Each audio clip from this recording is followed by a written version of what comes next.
Gentleman yields back. The chair recognizes the gentleman from New York, Mr. Garbarino, the vice chair of the Capital Markets Subcommittee, for 5 minutes.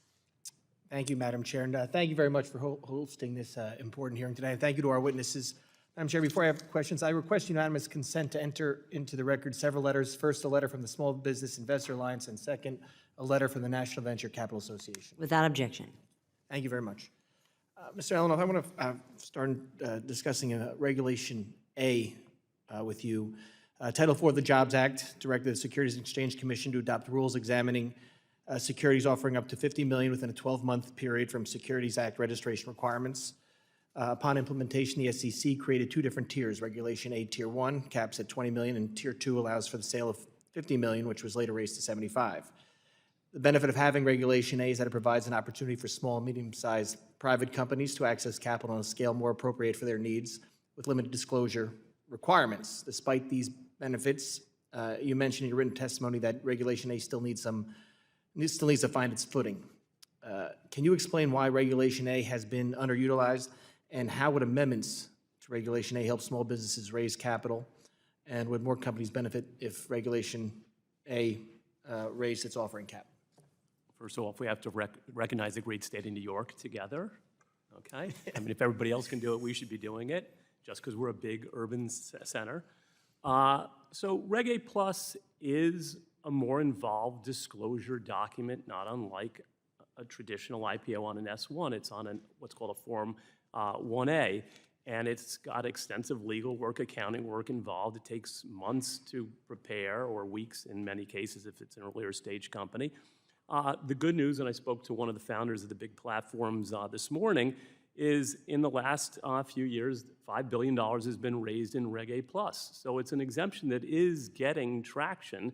It's just not as much as I think regulators would like it to be.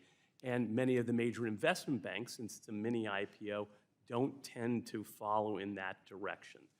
I think increasing it to 150, which is the proposal from 75, would be advantageous in that it may attract a higher quality number of Silicon Valley-based companies that may choose to use it.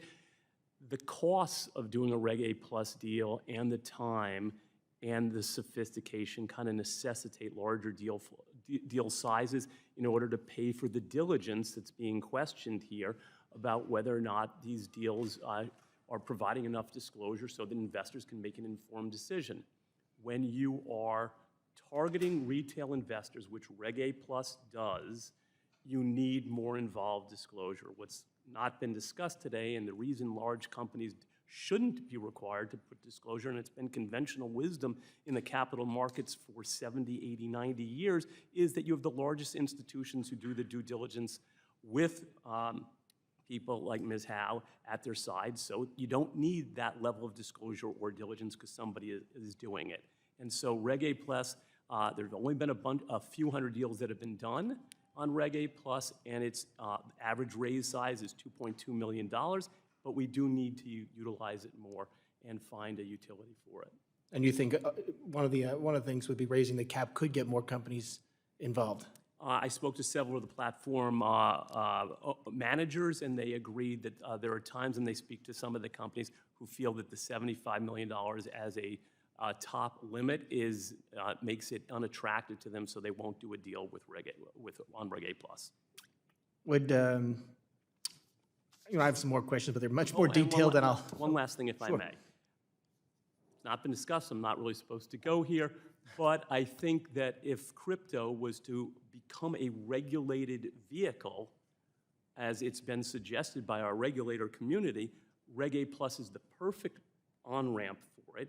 So far, the regulators have not been accommodated for that conversation, but had they, then $75 million would definitely be utilized on a regular basis.